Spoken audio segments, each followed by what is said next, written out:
Hola, ¿cómo les va? Bienvenidos a todo lo que pasó en la semana en DTV, el periodismo en el Congreso. Y queremos empezar a repasar lo que ocurrió en el programa Punto Género, que contó con la visita de la ministra de la Mujer, Género y Diversidad. A ver, el compromiso no solo del presidente, sino de todo el Poder Ejecutivo, de todo el gabinete, está intacto, inalterable.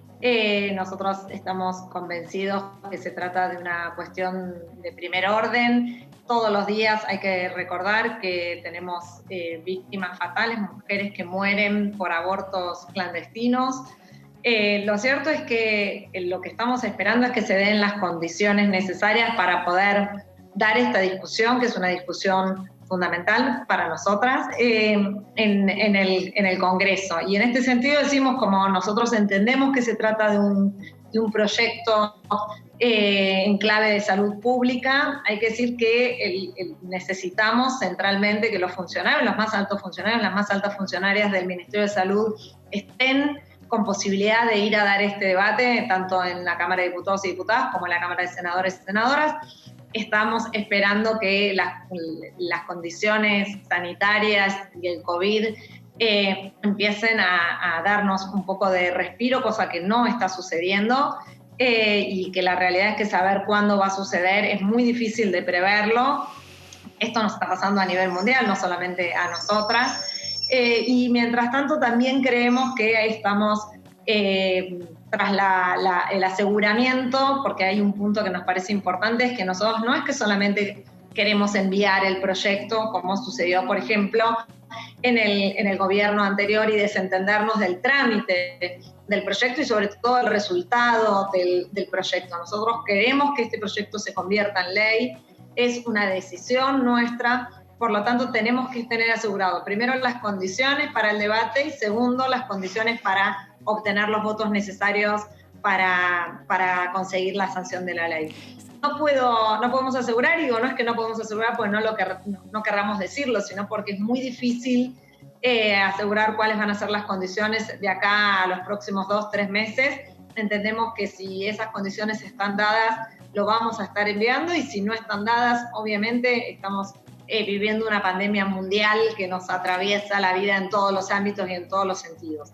Solamente reiterar que el presidente de la Nación y que todo el Poder Ejecutivo sigue con el mismo compromiso que con respecto al proyecto de ley, que durante la campaña, cuando se ganaron las elecciones, cuando asumimos el 10 de enero y el 1 de marzo, cuando fue anunciado el envío del proyecto. En la Comisión de Ciencia, Tecnología e Innovación Productiva transcurrieron 2 de las 4 reuniones informativas que está previsto tengan. En esta oportunidad tuvieron la visita de investigadores del CONICET y de distintos referentes del sector. Hay una saga de 4 reuniones previos a dictaminar sobre los 2 proyectos de ley que buscan establecer un marco de metas a 10, 15 años para el financiamiento del sistema de ciencia, tecnología e innovación. Y mañana nos toca el capítulo que sería la ciencia, la tecnología y la innovación en clave federal, con 4 participantes muy importantes, uno de ellos Agustín Campero, exfuncionario del ministerio. Va a estar también el secretario de Ciencia y Tecnología de la provincia de Chubut, Erika Jaines también, que fuera ministra de Ciencia y Tecnología de Santa Fe, también la secretaria o la ministra de Ciencia y Tecnología de Catamarca. Es decir, hemos armado un panel, digamos, plural, donde estén representadas las provincias para escuchar, digamos, el rol, el espacio y digamos, el rol que debieran cumplir los estados, las jurisdicciones en el desarrollo de una política integral de ciencia y tecnología. Ustedes saben que tenemos un sistema federalizado en alguna manera, porque están las universidades, que son una gran base del sistema de conocimiento y de investigación, están los institutos de CONICET, están los institutos nacionales, está el INTA, el INTI. Hay un sistema federal que está en el territorio, pero además están las jurisdicciones, muchas de ellas tienen sus propias iniciativas, algunas de muchos años, de tener sus espacios de promoción de políticas provinciales o regionales de ciencia y tecnología a través de secretarías de ministerios, y hay que darle una integralidad, hay que poner ese sistema en conjunción, porque de lo que estamos seguros es que no tenemos posibilidad de competir, digamos, en la carrera del valor agregado a todas nuestras actividades productivas y a exportar con valor agregado. La diferencia entre exportar nuestras materias primas o los pocos productos con valor agregado e importar cosas de altísimo valor agregado, ¿no? No siempre los gobiernos y el cuidado que tiene que hacerse desde el Estado a esta tarea ha sido el mejor, ¿no? Y aún así hay una enorme resiliencia de nuestro sistema científico-tecnológico que nos ha dado enormes satisfacciones, muchos descubrimientos, muchos avances, innovaciones tecnológicas, y esto nos ha dado un prestigio internacional. Y me parece que la restitución del ministerio ha sido un primer gesto para definitivamente tomar un rumbo de estabilización del respaldo que tiene que dar el Estado al sistema científico, tecnológico y de innovación. Creo que esa restitución del ministerio no tiene que tener ya marcha atrás, y a partir de allí hay varios gestos que ha dado el gobierno nacional, algunos referidos incluso a la inversión en universidades donde justamente investigan nuestros científicos. Hay que acompañar con algunas medidas legislativas, como es en nuestro caso la posibilidad de discutir una ley de financiamiento progresivo y federal, ¿no? El enfoque que tiene el proyecto que tiene mi autoría tiene que ver con que el Estado está en el centro de la escena, y la inversión se refiere sobre todo al sistema científico-tecnológico público. Esto no significa que no reconozca y no prevea algo que ya existe, que ya lo hace el INTI, ya lo hace el INTA, ya está en nuestras universidades presente, que es la colaboración público-privada, aunque hoy justamente varios de los expertos que nos acompañaron en nuestra primera reunión informativa señalaron que el ámbito privado nuestro, de la Argentina, no ha sido particularmente un ámbito que haya invertido en investigación. Así que seguramente hay que generar un clima que sea propicio para eso.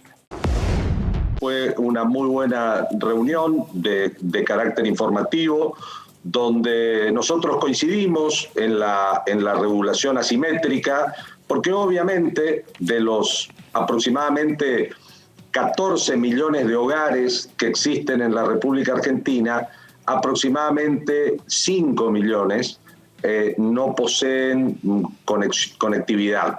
Entonces, en la vida diaria, la conectividad ya dejó de ser hace mucho tiempo un lujo.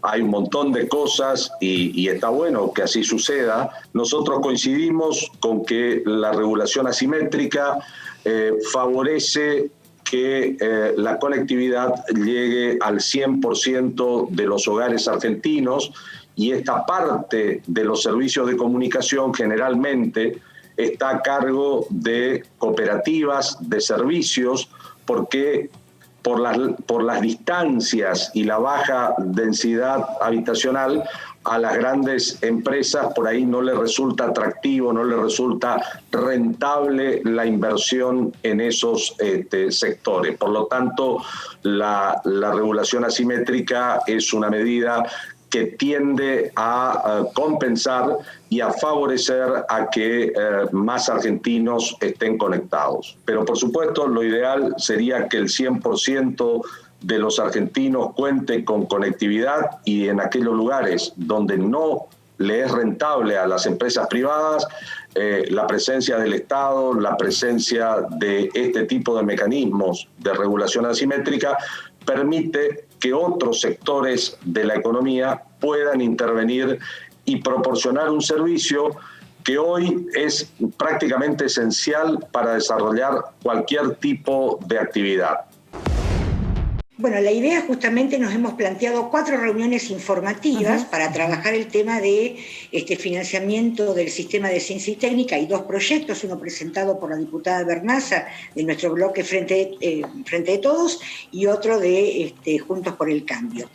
Lo que estamos conversando es con especialistas, expertos en la materia, donde cada uno da su parecer. En líneas generales, todos coinciden en la necesidad de federalizar el sistema de ciencia y ciencia y técnica y de fortalecer y recuperar fundamentalmente los sistemas de ciencia y técnica de cada una de las provincias. Obviamente que la necesidad de financiamiento a través de una ley se hace imperiosa. Nosotros ya lo hemos vivido en otras situaciones. En su momento, cuando discutíamos el financiamiento de la educación, también tuvimos que hacerlo a través de una ley. Ahora estamos de esta manera, porque además creo que la sociedad en general está viendo la importancia de la ciencia y de la técnica en un país en este contexto de pandemia, donde necesitamos que justamente los científicos tengan presupuestos. Y además, bueno, yo vengo del mundo gremial. En el mundo de la ciencia y la técnica hay trabajadores y hay trabajadoras que tienen que estar reconocidos y reconocidas y que tienen que estar reconocidos fundamentalmente salarialmente. Sí, ya está pensando en eso, claro. Fue parte de lo que se planteó, de Exacto. hecho. Exacto, y eso también tiene que estar contemplado en cualquier presupuesto, digamos. Diputada, ¿no? Entonces, ya en el presupuesto, perdón, algo más, en el presupuesto para el 2021, el Poder Ejecutivo Nacional ya ha aumentado en un 40% el presupuesto de ciencia y técnica, porque cuando hablamos de presupuesto de ciencia y técnica no hablamos solamente de lo que va al Ministerio de Ciencia y Técnica, sino a todos los espacios de ciencia y técnica del resto de los ministerios. Tenemos un problema muy particular que no es nuevo, se agrava por el tema de la pandemia, que es que la inversión en ciencia y tecnología en Argentina prácticamente es toda estatal. Nosotros no tenemos inversión privada en ciencia y tecnología como sí tienen otros países. Entonces el debate se centra en relación a qué porcentaje del PBI Argentina invierte en ciencia y tecnología. Ahí se dice, por ejemplo, que países como los países de la OCDE destinan un 3% del PBI a ciencia y tecnología y Argentina debe estar en un 0,6% y con un PBI bastante alicaído. Entonces estamos realmente en un problema serio. Por otro lado, en estos países donde destinan el 2, el 3% del PBI en ciencia y tecnología, casi toda esa inversión es privada, el 80% es inversión privada y en Argentina prácticamente no tenemos, 0,6 es al revés, es el 80% inversión estatal. Entonces nos encontramos frente a un grave problema que vamos a ver cómo resolvemos. Yo suelo discutir con la mayoría de los diputados en el sentido de que creo que esa inversión privada en ciencia y tecnología se va a estar cuando las condiciones del país estén para eso y justamente estamos en un momento de déficit, en un momento de crisis donde no están dadas las condiciones para que los privados inviertan en el país y mucho menos en ciencia y tecnología, que muchas veces son inversiones de más de mediano y largo plazo. Realmente, si uno analiza el lugar donde estamos hoy, creo que es una perspectiva viable. ¿Por qué? Porque no nos olvidemos que la ciencia, la tecnología, principalmente lo que es la investigación dentro del COFECY, del INTA, todos sufrieron en el gobierno anterior un desguace por situaciones económicas, no vamos a discutir por qué, pero todas estas áreas sufrieron un desguace. Entonces, hoy nos damos cuenta lo importante que es apuntar a la ciencia y a la tecnología con esta enfermedad, con esta pandemia, y lo importante que son nuestros científicos y nuestros investigadores. Nosotros tenemos a lo largo y a lo ancho del país grandes investigadores y grandes proyectos. Por lo tanto, creo que es un punto de partida importante tratar de sacar la ley con un presupuesto coherente, ajustado a la realidad y que signifique el dinero suficiente para lo que significan los materiales y también un pago de todos los científicos y también los becarios. O sea, creo que esta es nuestra aspiración. En la Comisión de Legislación General se contó con la presencia del titular de la Inspección General de Justicia para poder avanzar en un proyecto que pretende la suspensión de la creación de las sociedades por acciones simplificadas. La verdad que esto era un avance que generó muchísimas sociedades y esto también generó un importante número de puestos de trabajo Y el generar este tipo de vallas, este registro y empezar, sobre todo, el no permitir la constitución por medios informáticos, que es lo que aceleraba considerablemente el proceso, el tener que trasladarse. Yo me pongo a pensar un emprendedor en mi provincia, en Santa Cruz, en algún lugar donde va a tener que desplazarse a buscar la posibilidad de tener todo el andamiaje que supone la constitución de una sociedad. Además de avanzar en cuestiones de índole netamente federal, porque crea un registro en cuestiones no delegadas de las provincias a la nación, ¿no? Pero complejiza un trámite que estaba generando no solamente actividad societaria simplificada, como que fue el sentido de esta ley, sino que estaba generando puestos de trabajo que necesitamos tanto y tan desesperadamente en este momento en nuestro país. El control del Estado a través de la FIP o a través de todo lo que son los sistemas de protección y de alertas bancarias y demás, nada tienen que ver con una herramienta que está reconocida a nivel mundial, o sea que no es un invento de la Argentina, ¿no? Claramente. Y además, aquellos grandes lavadores de dinero o aquellos que tienen incurren en estas acciones delictivas del índole de la que están hablando, acuden por lo general a los otros tipos societarios, que son tipos societarios mucho más pesados, mucho más complejos y mucho más difíciles de controlar, que no es el caso de una sociedad simplificada. Creo que vamos a poder tratar de seguir trabajando en la Comisión de Legislación General. Hemos escuchado a inminentes expositores y claramente, si bien hay diferencias, tenemos que trabajar en los consensos, porque hoy, más que nunca, tenemos que dar herramientas para que haya fuentes de trabajo. Bien. Y lo que hacemos nosotros, o lo que se busca hacer con esta ley, con este proyecto, es que se cree un registro de emprendedores y que quienes puedan conformar una sociedad por acciones simplificadas estén inscritos en este registro. Eso no va a burocratizar nada. La creación de un registro en el marco del Ministerio de Desarrollo Productivo va a ser muy sencillo. Digo, un registro se inscribe a través de la web y básicamente se obtiene un certificado que te permite una inscripción. La cantidad, el plazo que tienen de inscripción y de constitución, que son 24 horas, el monto para inscribirse, que son 2 salarios mínimo vital y móvil, no se ha modificado nada de eso. Sí se ha planteado un mayor control por los organismos que deben registrar y controlar, es decir, que deban presentar sus balances, que deban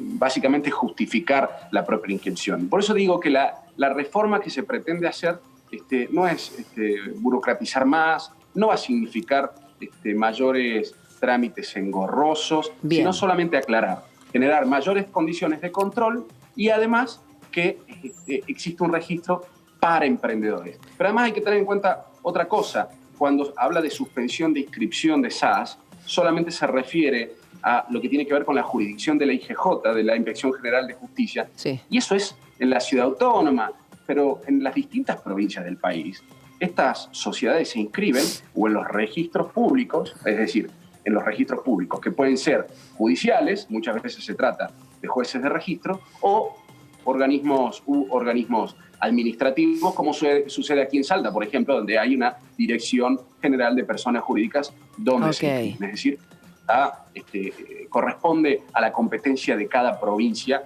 los requisitos que plantea la ley, si son generales, obviamente, para todo el país. ¿Qué significa ser un emprendedor? Es un tipo que arriesga capital, que arriesga por una idea y que a veces las condiciones económicas o sociales o de coyuntura pueden servir o no pueden servir en función o de una buena idea o de una mala idea, o de un mal sistema económico para sostener eso. Ahora, nosotros como diputados y senadores tenemos que dar seguridad jurídica. No podemos estar cambiando las reglas de juego todo el tiempo. Miren, si ustedes me dicen que es necesaria modificar, mejorar la ley de la SAS, ningún problema, nos van a tener a todos trabajando. Ahora, el proyecto de Parrilli, la verdad es lamentable. Y escuchar a Nissen con los prejuicios que habla, con el sistema regresivo que pretenden hacer, volver al papel, generar mayor burocracia. Justamente estamos hablando de todo lo contrario. 54% del sistema de sociedades creadas entre el 17 y el 19 fueron SAS. Y eso trajo un nivel de cantidad de empleos que, bueno, que si ahora por la cuestión económica deben cerrar, nosotros tenemos que resolver la cuestión económica, no generar inseguridad jurídica, dando de baja todo este sistema y provocando a que todas estas compañías tengan que buscar un nuevo sistema que se le ocurre o que está acomodado a lo que quiere Parrile o la señora Kirchner. En una nueva reunión de la Comisión de Acción Social y Salud Pública se siguió avanzando hasta poder darle dictamen a este proyecto que pretende declarar de interés público todo lo que tiene que ver con la investigación de la vacuna contra el COVID-19. De los 100 millones de pesos que la jurisdicción salud toma, de las cuales 139.000 son para el Ministerio de Salud de la Nación específicamente, hay un 22% de esos 139.000 millones que son para las vacunas habituales de calendario. Ajá. O sea que este año tenemos garantizado un presupuesto que va a alcanzar para las vacunas de todo el año de calendario. Y un 10% más, o sea que se lleva a un 32% en plata. Estamos hablando de cerca de 31.000 millones de pesos en vacuna de calendario y casi 11.000 millones de pesos solo previstos para la vacuna COVID, que obviamente se prevé en el presupuesto. Tenemos que esperar que la vacuna sea efectiva, sea segura, supere todos los test de eficacia y de seguridad, que ojalá sea lo antes posible, y ya está previsto en el presupuesto para poder dar respuesta a una vacunación de cerca del 10% de la población argentina, o sea, que 4 millones de argentinos sí o sí reciban esta vacuna inicialmente. Eso es lo que se ha pedido a través del fondo internacional COVAX que se ha generado para las compras de vacunas, pero el Ministerio también está, además de ese fondo internacional, que es un fondo en donde participa la OMS, la OPS, UNICEF, además de ese fondo, que es un fondo multinacional para compra de vacunas de todos los países, en donde la Argentina ya solicitó su cupo, el Ministerio de Salud de la Nación está cerrando con cada una de las industrias en forma, digamos, bipartita entre la industria y el ministerio, contratos específicos. En el momento de contratar la industria, los laboratorios, como han tenido que trabajar muy rápido, quizás no respetando los tiempos normales de las investigaciones, porque estos procesos son 3, 4, 5 y más años, y tener que hacerlo tan rápido, lo que le piden a los estados es que si hubiera algún tipo de defecto, de riesgo o de reclamo, los estados compartan o lleven adelante las indemnizaciones necesarias a las personas afectadas. Si sucediera, hay distintos regímenes, en Estados Unidos funciona de una manera, en la Unión Europea de otra, pero básicamente es eso, es el laboratorio y la industria que va a poner una vacuna al servicio de la población, sin un costo, sin un lucro, no cobra la patente y lo está haciendo realmente desde un punto de vista solidario, sí. Lo que pide es un resguardo, una especie de garantía de que si el día de mañana llegara a haber algún inconveniente,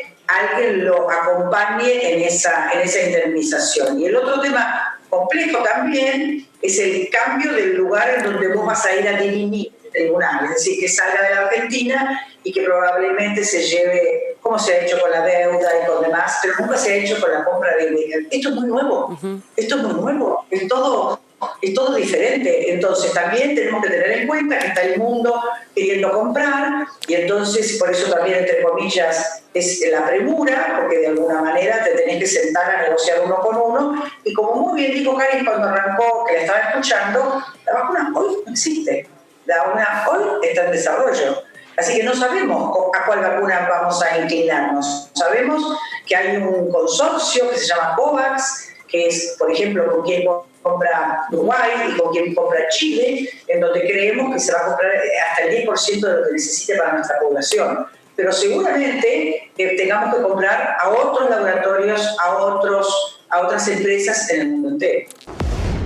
Claramente, ayer el subsecretario de Administración del Ministerio de Salud ha dado detalles y la predisposición que tuvo para poder contestar todas las preguntas. Me parece que es importante remarcarlo, como también el esfuerzo que está haciendo cada uno de los gobiernos provinciales para poder transitar de la mejor manera esta situación de pandemia. Situación de pandemia que nos pone en incertidumbre a todos. Y esta incertidumbre nos obliga a poder darles herramientas al Ministerio de Salud para poder conseguir algo que es fundamental, que es la reserva de todas aquellas vacunas que nos permitan darle respuesta a nuestro pueblo y a nuestra gente. Es importante remarcar que acá interviene la Auditoría General de la Nación. No solamente van a estar las instancias legislativas, sino que la Auditoría General de la Nación va a estar presente y va a poder supervisar, monitorear todo lo que se genere y todo lo que haga con respecto a los contratos del Ministerio de Salud de la Nación. Por lo cual, a usted y a todo el equipo,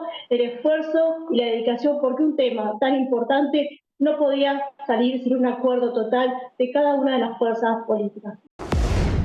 Yo creía que el presidente estaba errando en una cosa, que se había rodeado únicamente o predominantemente con infectólogos.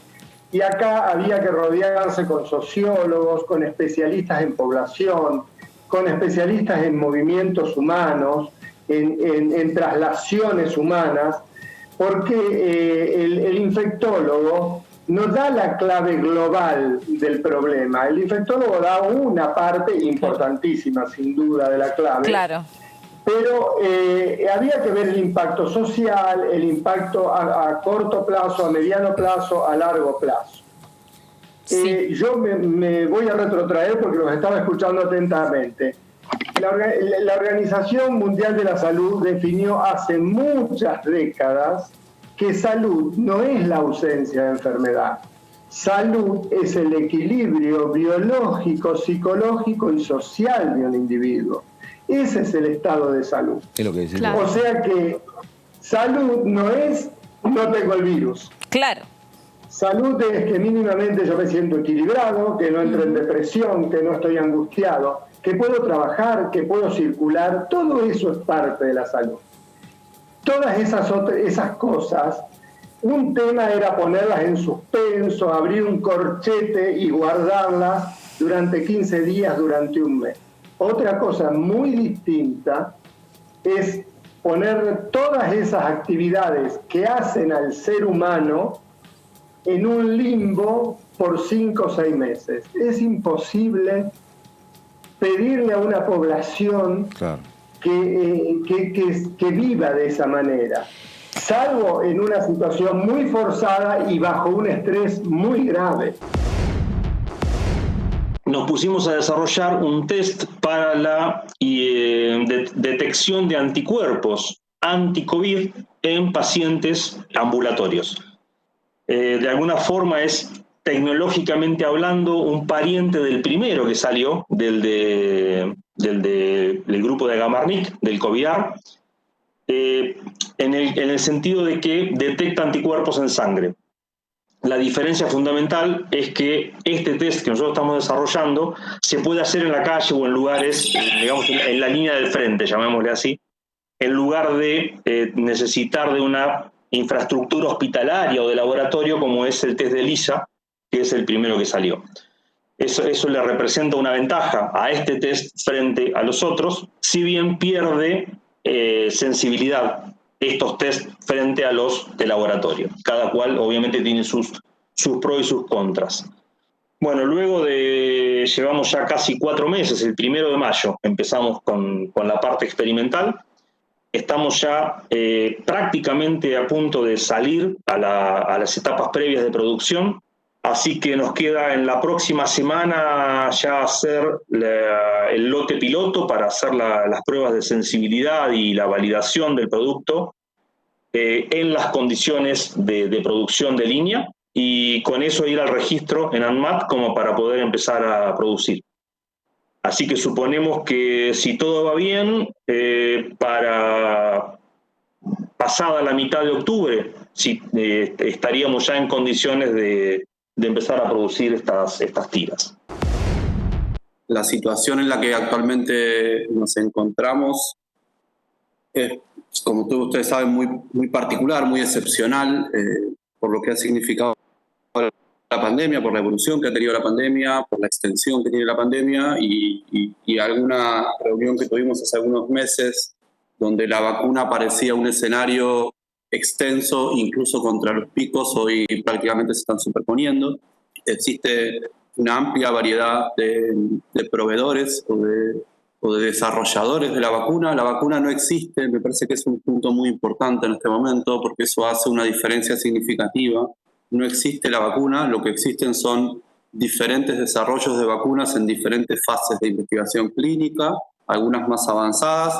Argentina tiene el privilegio por su capacidad instalada de contar con varios desarrollos que están en fase clínica en la Argentina, entre la fase 2-3, pero al día de la fecha no hay ninguna vacuna en el mundo que tenga una aprobación de una entidad regulatoria, de una agencia regulatoria, como es el caso de la FDA en Estados Unidos o de la ANMAT en Argentina. Y se produce un escenario desde el punto de vista, desde el que me toca hablar a mí, que es la gestión administrativa, de altísima incertidumbre respecto de cuál va a ser finalmente de todas las vacunas candidatas la que obtenga aprobaciones. ¿Cuáles de esas vacunas que obtengan aprobaciones van a tener posibilidades de producción, que entiendo que es el principal cuello de botella que tenemos en este momento, la capacidad de producción de los laboratorios que obtengan certificado? Y dentro de ese esquema, amén del precio, ¿cuál es el escenario posible de suministro concreto a los distintos países de la región? La Dirección de Relaciones Internacionales del Ministerio tiene una estimación de que se van a necesitar en torno a 15.000 millones de dosis para el próximo año, y las capacidades de producción que se han informado a través de medios periodísticos, a través de medios diplomáticos, etcétera, a la fecha no superan las 6.000 millones de dosis en el año. Y los escenarios son muy variantes. Nosotros tuvimos con el ministro una reunión hace unas horas con una empresa china, Sinopharm concretamente, que está desarrollando un estudio de fase clínica en este momento en Argentina, y sus rangos de producción anual variaban de 300 a 1.000 millones de dosis en un año. O sea, el margen de incertidumbre que tenemos respecto de la producción es muy elevado. En la Comisión de Defensa del Consumidor se contó con la presencia de distintos juristas, pero también la idea es poder avanzar en la elaboración de un código de defensa del consumidor. Vamos a tener el honor de dar inicio a las reuniones informativas donde vamos a tratar un nuevo código del consumidor, que es un trabajo que se ha hecho muy importante de 1 año y medio en el anterior gobierno. En el Plan de Justicia 2020 se convocó a juristas muy reconocidos a nivel nacional, que trabajaron en las distintas provincias, que se hicieron encuentros y congresos, inclusive jornadas de derecho civil y comercial, donde se estudió la temática relativa a los consumidores.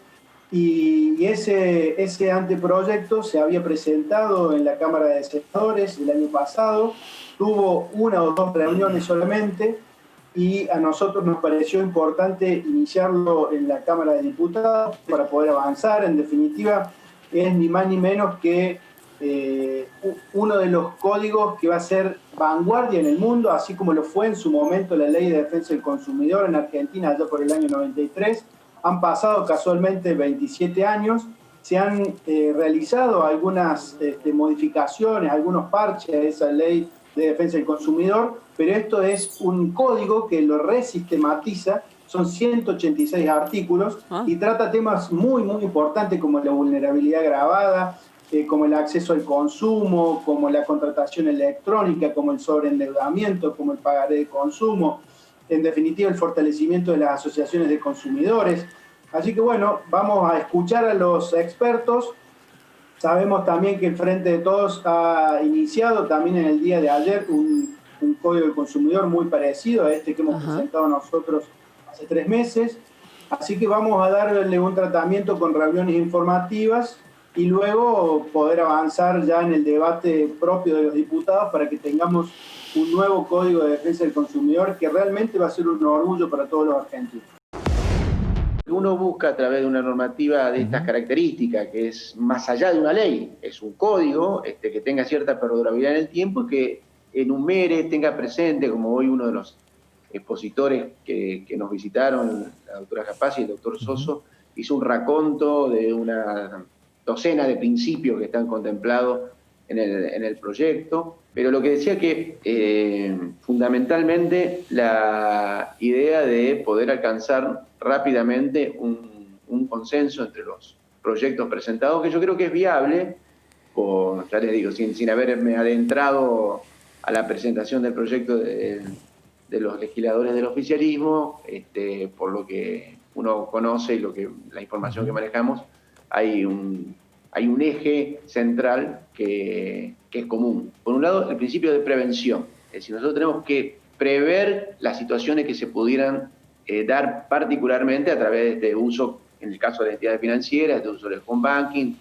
con respecto a la información, y que no haya engaños a los consumidores. Pero de la mano de esto, hoy lo explicaba muy bien el doctor Soso, viene el principio de precaución, que es un principio como supletorio del de prevención. Cuando la situación particular no se ha prevenido, no está prevista, y hay ciertos indicios de que hay una afectación al consumidor, preventivamente se aplica aquí el principio precautorio de protección a los consumidores, en este caso, en el ejemplo que estabas dando, de las cuestiones financieras, protegiéndolos aún cuando la situación particular no esté prevista, si se ve que hay alguna falta a la situación general o hay dudas al respecto hasta que el tema se aclare.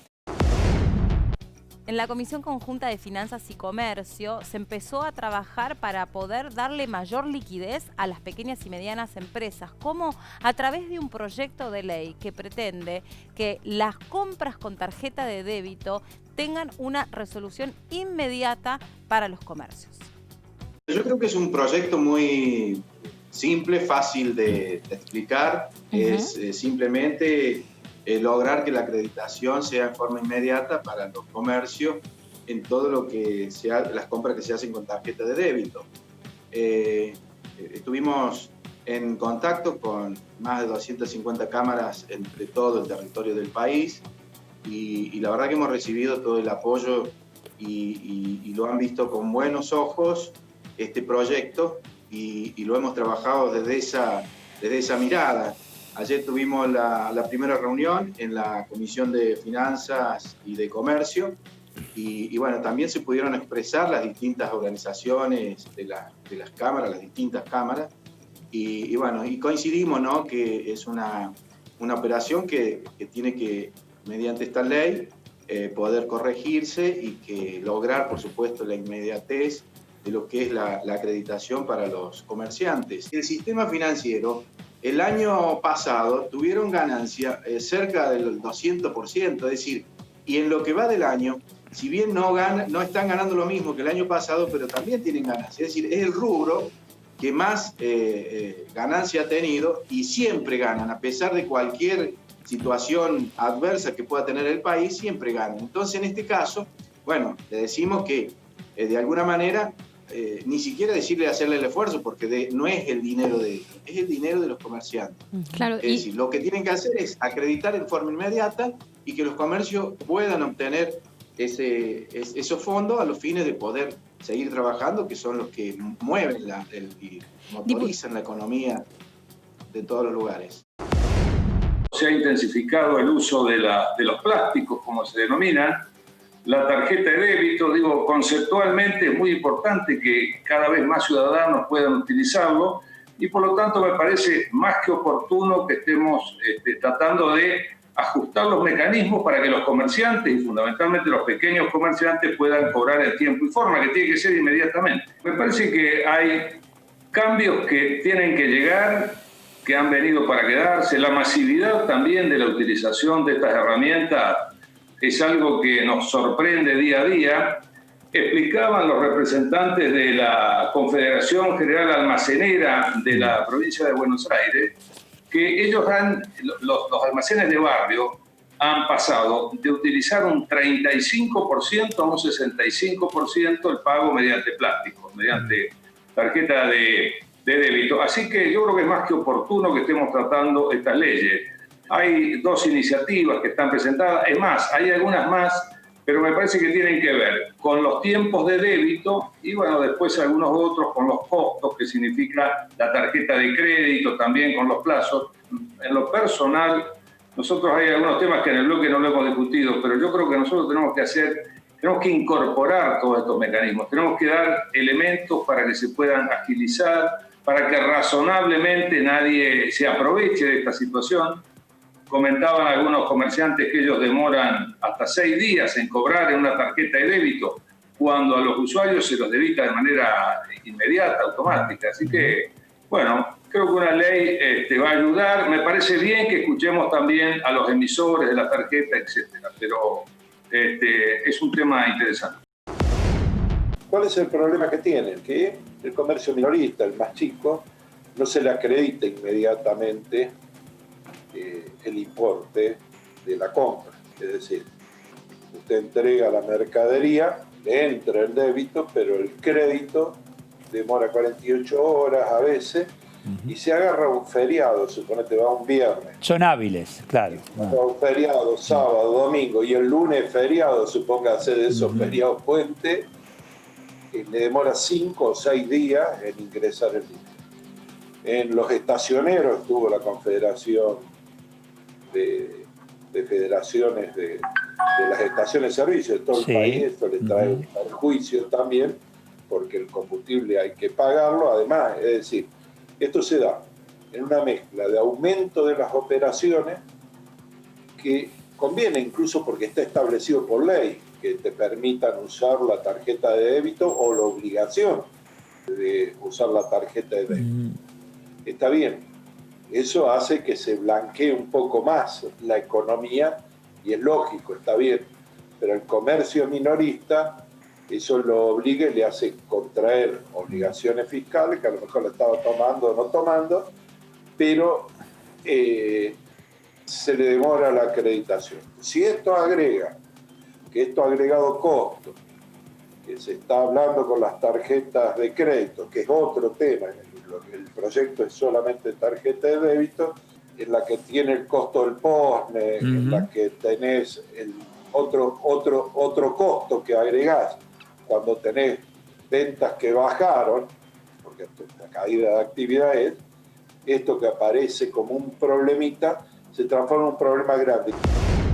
Lo que hablábamos hoy es que hay un incremento importante de la utilización de las tarjetas en este último tiempo y cuando uno extraoficial, no previo a todas estas reuniones, hablamos con algunos de las cámaras de tarjetas o con la gente de Mercado Libre, que también está, de Mercado de Pago, que está también citada en los considerandos.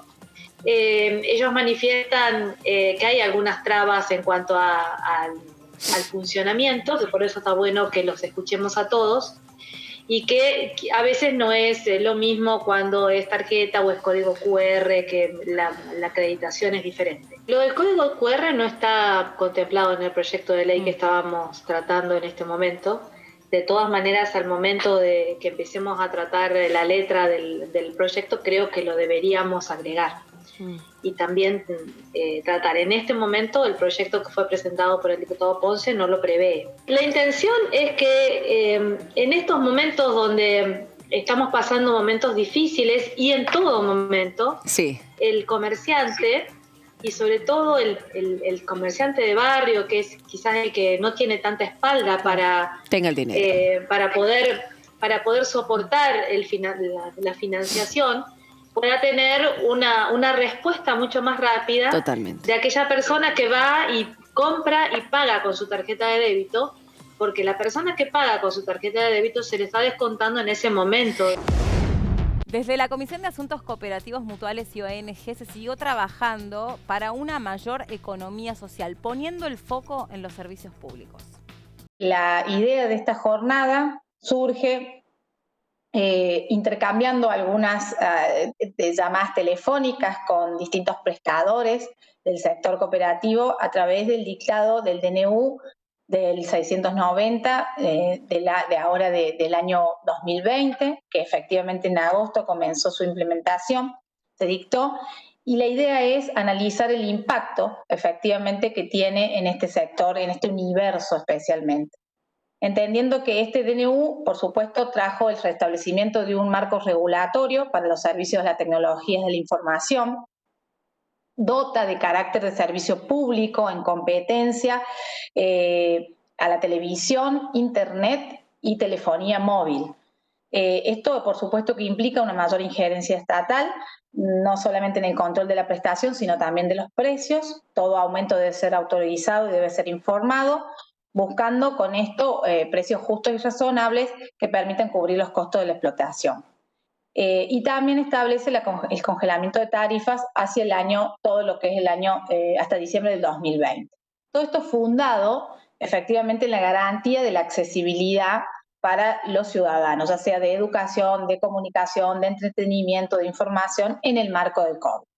Por supuesto que esta comisión se plantea la cuestión de una jornada de reflexión, de análisis, de tomar insumos y de escuchar sobre todo los actores fundamentales de esta cuestión. No solamente también nos va a acompañar aquí el sector cooperativo en sus cámaras y en sus representantes, sino también el ENACOM a través de su vicepresidente, que también ha confirmado la presencia, que también juntamente con ellos, miembros de la Comisión Bicameral de Comunicaciones. Así que más que agradecida para que podamos tener una jornada súper digamos, enriquecedora, que nos dé los insumos necesarios para seguramente lo que va a ser la posible reglamentación.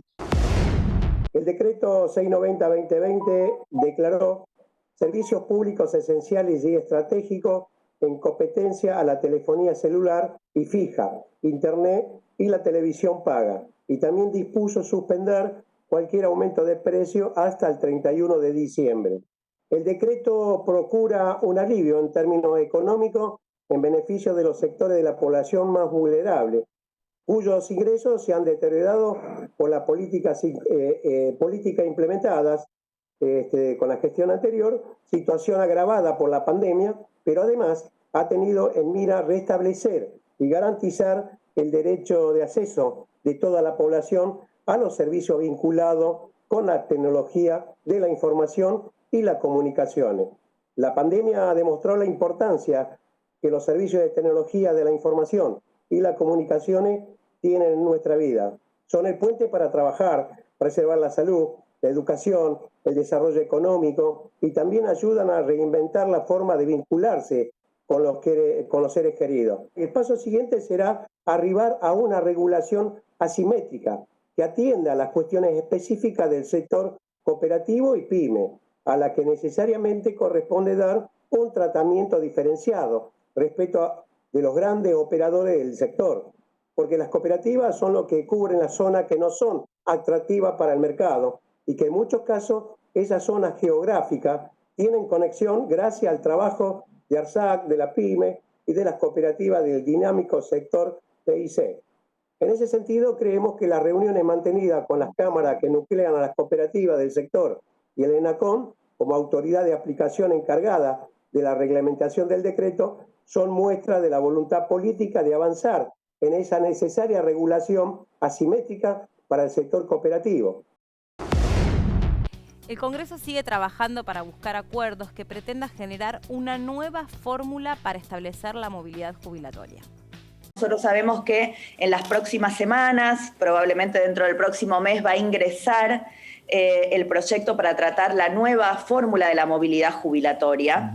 Y eso sí va a requerir de esta Cámara una mirada integral sobre la sustentabilidad del sistema, independientemente del fondo, que por supuesto el fondo es la garantía de reserva, la sustentabilidad del sistema, que actualmente, como todos sabemos, arrastra un déficit permanente porque se ha deteriorado muchísimo durante los años la cantidad de activos por cada pasivo que hay en el sistema, producto de muchas cosas, entre otras cosas de la moratoria, que incorporó una gran cantidad de personas que no cumplían con los aportes al sistema, para que no quedaran desamparadas, por supuesto, porque se entendió que durante los años de la crisis, sobre todo, muchos trabajadores no habían recibido los aportes correspondientes, o en algunos casos también tuvo que ver con la jubilación de las amas de casa, que era una ocupación que no tenía un reconocimiento y que por ende no había hecho aportes. Sin embargo, había obviamente miles de mujeres en esa condición que no podían acceder a una jubilación.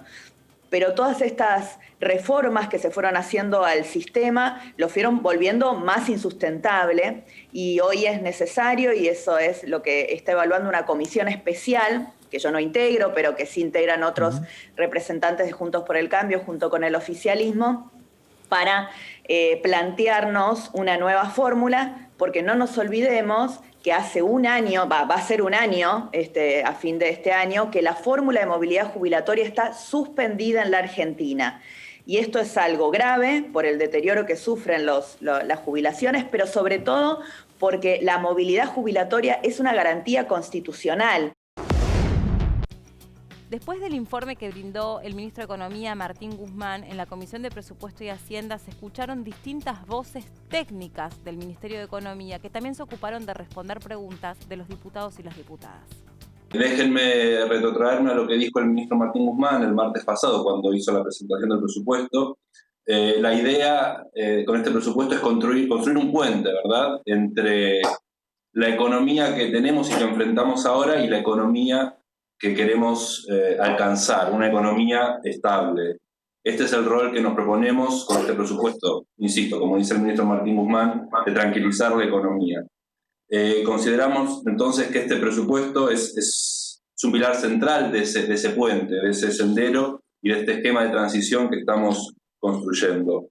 Refleja la visión, ¿no?, que tiene este gobierno sobre las prioridades estratégicas, y por cada una de esas prioridades hay una partida o varias partidas presupuestarias que respaldan esas prioridades y respaldan esa visión.